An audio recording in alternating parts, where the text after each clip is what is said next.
جی ګرانو کتونکو یو ځل بیا هرکلی سر د شاعرۍ په بحث کې تاسو یو ډېره بنیادي خبره وکړه چې د غیرت چغه هغه کتاب دی چې په د پښتنو دواړه طرف ته که افغانستان کې پښتانه دي او که پاکستان کې خو په هغې کې یو ولوله یو جوش یو ارتعاش راوستی دی په دغه اساس موږ ویلی شو چې د بایرن کومه شاعري وه د هغې په یورپ کې د هغه یو نظم څومره انقلاب راوستی ورسې خضولي و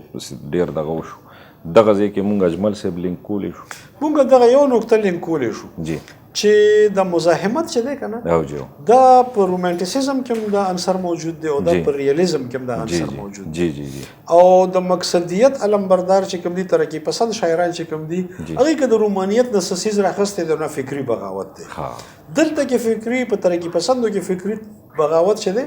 هغه د ظالم جابر حکمران خلاف دی په رومانویت کې فکري بغاوت دا دی چې په جذباتو د پابندي نه کېد دی نه نو بایرن چې دی یوازې رومانوي شاعر نو هغه باغیانه شاعر و هغه مزاحمتي شاعر و هغه مقصدي شاعر و نو دا بالکل تاسو ویلی شئ چې د بایرن یو نظم یا د یو شاعر یو کتاب په دنیا کې یو ولوله پیدا کوي داسې نور بله مثالونه دي تاسو د ټولسټای یو وار اینډ پیس را واخلئ ټوله دنیا خوځولې ده یا انا کرینینا چې د یو کرکټر نوم دی دا د ټالسټای ناول دی نو یوازې رشین ادب نه ټوله دنیا خوځولې ده ایون چې اعتراف چې دغه کوم کتاب دی هغه د دنیا په بلا ژبو کې ترجمه شوی دی نو موږ چې کله خپله پښتنه معاشره راخلو نو د پښتانه که د دنیا په هر ګوټ کې دي د اجمل صاحب د غیرت چغه ور رسېدلې ده خو دا ده چې د غیرت د چغې چې انګریزي ترجمه وشوه ډاکټر تایزي صاحب چې وکړه نو هغې سره یعنې هغه غالبا چې د هغې نوم دی آنر آف وایس یا څه شی نوم یې دی خو کرای آف آنر دی غالبا کرای آف آنر دی نو هغې سره به زه یم چې اوس د غیرت د چغې دا جذبه دا ولوله نورې دنیا ته هم ورسي نو د پښتنې دنیا نه علاوه به نور خلک هم متاثر کړي خو د اجمل صاحب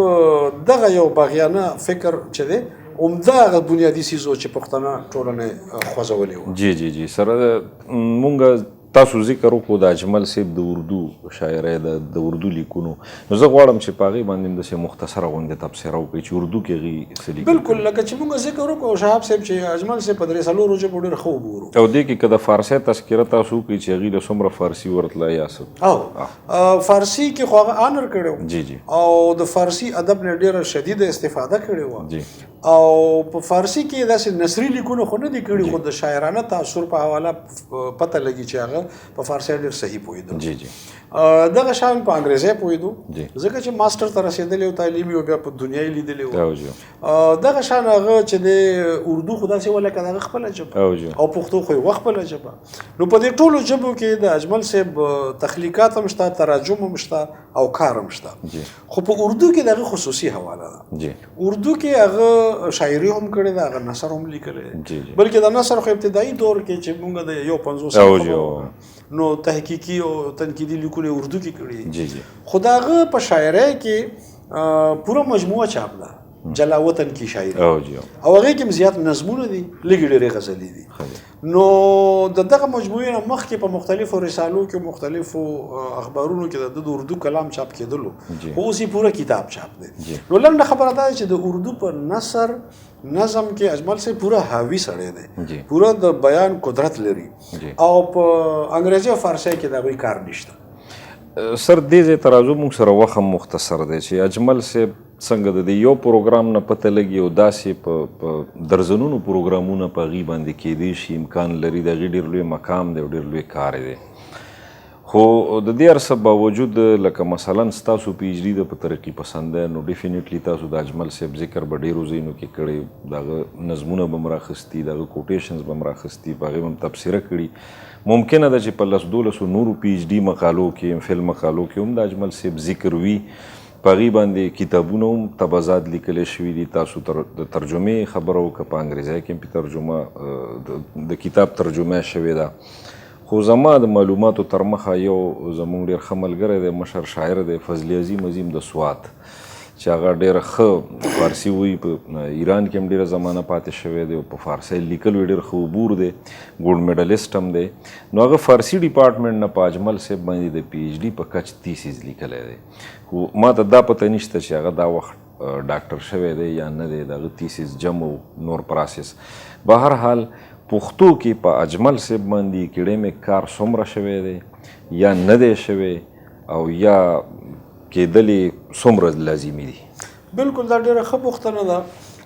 د اجمل صاحب فکر و فن چې د کم کار غوښتنه کوي نو هغه کار نه دی شوی. جی ځینې کارونه شوي دي جی خو هغه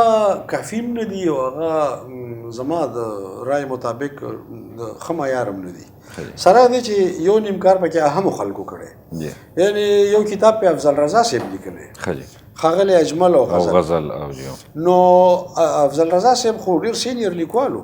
خو هغه کتاب هم د اجمل صاحب د فکر فن تسلی ورکوونکې حواله نه ده. دغه شان د ځینې مقالو یو تالیف چې دی مثل خان رهي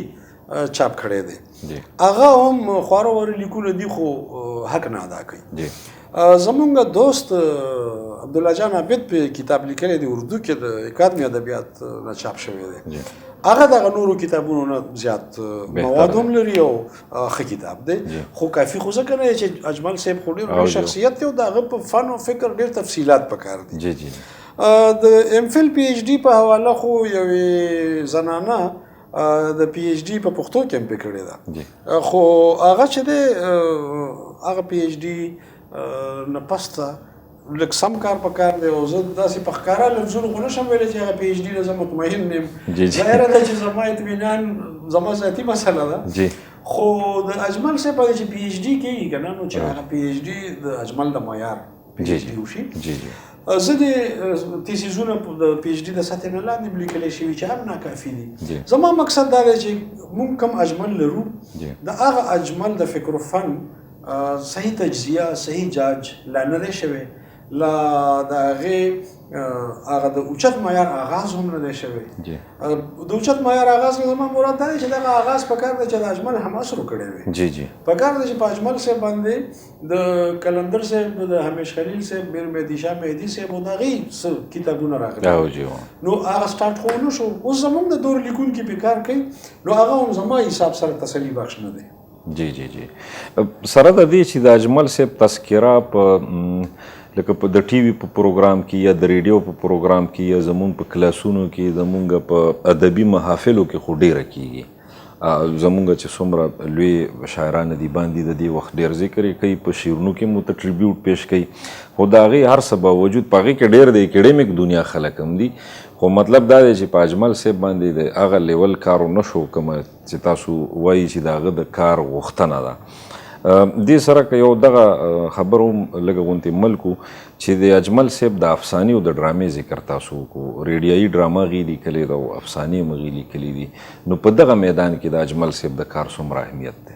اهمیت ډېر زیات دی خو د هغې طرف ته توجه ډېره کمه ده. دغه زما غرض دی چې د توجه ورته ولې کمه ده؟ یعنې ډېر خلک خو د ډرامانګار په حیثیت د اجمل ذکر نه کوي او جی د افسانه نګار په حیثیت د اجمل صاحب ذکر نه کوي، تر دې چې تکل نګار په حیثیت هم نه کوي، هغه تکلونه لیکلي دي او تر دې چې د نثر د نورو اړخونو په حواله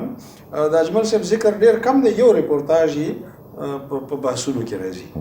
نور اړخونه نه راځي. پکار دا ده چې د اجمل صاحب د ډرامو سراغ ولټولی شي او هغه ډرامې راغونډې کړې شي او ډرامانګار اجمل چې دی هغه داسې محفوظ کړی شي چې هغه ډرامې هم چاپ شي، د هغه په ډرامو یو طویله تبصره او تجزیه هم په هغې کې شامل وي، یو بیل کتاب په شکل چاپ شي. زموږ چې دغه کومې زړې رسالو ما نومونه واخیستل نو هغه رسالو کې د اجمل صاحب افسانې چاپ دي. پکار ده چې هغه فایلونه راواخیستی شي او هغه افسانې راغونډې کړې شي، په هغې یو بیل بحث پکار دی، یا به طور افسانه نګار د اجمل صاحب مکمل یو بیل بحث پکار دی، نو هغه هم نشته. زما خیال دی چې په شلمه صدۍ کې د یو نثرنګار په حیثیت د اجمل صاحب کم اړخونه او کم انفرادیتونه دي هغه که ځان له یو کتاب کې راشي نثرنګار اجمل، نو په نثرنګار اجمل کې د ریپورتاژ هم راشي، ډرامه دې هم راشي، افسانه دې هم راشي، تکل دې هم راشي، خاکه دې هم راشي، کلمي سحرې چې هغه کې لیکلي هغه دې هم راشي، تر دې چې مقاله نګار او محقق او نقاد اجمل دې هم راشي. جی نو زه خو زما تجویز دا دی چې په پښتو څانګه پښتو اکیډمي یا بله کومه اداره په اجمل صاحب د پی ایچ ډي کومه موضوع چاته ورکوي نو سره دی چې د پښتو څانګې په هغه ګریجویټ سټډي کمیټه کې زه خپل هم ممبر یم نو زما هم دا کوشش وي چې نثرنګار اجمل په یو پی ایچ ډي کې ډسکس شي د هغه د نثر په ټولو اړخونو یو علمي بحث وشي خو بحث هم داسې وشي چې مقاله لیکونکی ښه لیکونکی یو محنت وکړي او هغه دغه نثرنګار اجمل ولس ته وښودلی شي چې دا د کوم معیار نثرنګار. اخیری خبره کوو سر اجمل صاحب خو په کال 2009 لس د وخت کې وفات شوی دی یعنې اوسنۍ خبره ده یو ملاقات دوه سره زمونږ شوي په پروګرامونو کې مونږ هغه وخت کې د کالج زه سټوډنټ وم ستاسو به ظاهره خبره ده ورسره ناستې ولاړې ډېرې شوي خو دا د اجمل صاحب هغه دور و چې د ځوانۍ دور یې ختم و چې تاسو کوم وخت کې لیدو ملاقاتونه اورېدلی هم دی په سټیج باندې ځینې دغه هم شته ریکارډز هم شته کلیپس راځي په میډیا باندې د مشرانو سره یې د ستاسو سره یې د په دغه مت کې چې څومره جذبه ولوله د اجمل صاحب په نظم کې ده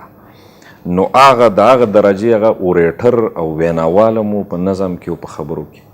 په نظم او په خبرو کې د هغه په هکله دا یو تاثر دی زموږ مشران یا چې کوم اجمل صاحب سره د عمر په لحاظ هم نږدې دي هغه یو دا تاثر دی چې اجمل صاحب کې یو د نفسیاتدان خوبي موجوده وه خو نفسیاتدان یې خپل همزولي او هم اثر په مثبت معنو کې نه بیانوي هغه په منفي معنو کې بیانوي هغې دا وایي چې اجمل صاحب به هر چاته دا تاثر ورکولو چې لکه زما بس تا سره خصوصي مینه ده نو هغې کې به د ویناوال یا د اوریټر په حیثیت هر څوک متاثر کېدل چې د دې ما سره په کوم انداز خبره کوي یا به چې اجمل صاحب سیاسي تقریر کولو نو هغه به داسې سره باغونه ښودل هغه به داسې غټې غټې دعوې کولې داسې انداز سره به یې خبرې کولې چې خامخا به خلک خوشحالېدل او متاثره کېدل بل دا هم هغه نفسیاتي کیسه ده نو دغه حواله خو د هغه ده خو چې څومره ذاتي طور ما اجمل صاحب سره ناستې کړي دي او د هغه د وینا او د ډیبیټ او د خبرو اترو اثر ما اخیستی دی نو ما ته داسې محسوسه شوې ده چې هغه دننه یو درد لري هغه د پښتنو سره د پښتنو لیکوالو سره سیاسي سوچ لرونکو سره یو رښتیا او صادقانه مینه لري یعنې زه خو ډېر کشر یم نو اجمل صاحب به ما ته په خپله ټلیفون کولو لکه اوس ما ته د اجمل صاحب څه ضرورت دی که او کله کله به ټلیفون وکړو ته چېرته راشه چې خبرې وکړو چې ګپ ولګوو نو ما ته پته ده چې هغه خو مصروف سړی و او هغه زما ګپ ته خو ناست هم نو خو دا هغه مینه وه چې هېڅ فایده پکې نه وه ما هغه سره یو مرکه کړې وه څه 15-20 کاله مخکې غالبا 10 کاله به کېږي دا هم 93-94 زمانه وه نو هغه مرکې کې هغه سره چې زما به کومې خبرې اترې کېدې نو ما ته دا احساس و چې دې سړي کې دننه یو او هغه مخ په مخ کې چاپ مخ په مخ کې چاپ ده زما په 2 کتابونو اجمل صاحب لیکل کړي دي یو یې مخ په مخ کړي دي او یو د ښکلا هنداره باندې هغوی لیکل کړي نو اوس اجمل صاحب زما غوندې او دا په هغه وخت کې کړي چې 10 کاله مخکې زه هم څه نه وم که نه یعنې چا ورو پېژندم نه نو اجمل صاحب چې ما غوندې ناپېژندلي سړي ته دومره مینه ورکوي او په کتابونو هم لیکل کوي د ګپ شپ دپاره خصوصي ټلیفون کوي چې راشه چې ګپ ولګو نو ما ذاتي طور دا محسوسه کړې چې د هغه د پښتنو سره مینه شته دننه یو درد شته که ځینې خلک په دې اعتراض کوي چې یاره ده کې جادوګري ده ده کې څه نفسیاتي مسله ده زه هغه خبرې نه کوم ما چې خپله څنګه مشاهده کړې ده هغه مشاهده دا ده چې اجمل صاحب په خبرو کې ډېر کنوینسینګ و په مینه او محبت کې ډېر درد لرلو بس د مینې جادوګري ورکې وه د مینې جادوګري ورکې وه نو ظاهره ده چې دا د هر چا خپله یو رایه ده زه خوشبین یم او زه مثبت سوچ کوم ډېره مننه صاحب ډېره مننه ګرانو کتونکو دغه و زمونږ نننی پروګرام د ارواښاد اجمل خټک صاحب د ژوند فکر و فن په حواله هیله ده چې تاسو ته به ډېر نوي او ډېر اهم معلومات رسېدلي زمونږ د پروګرام وخت سرته رسي د الله په امان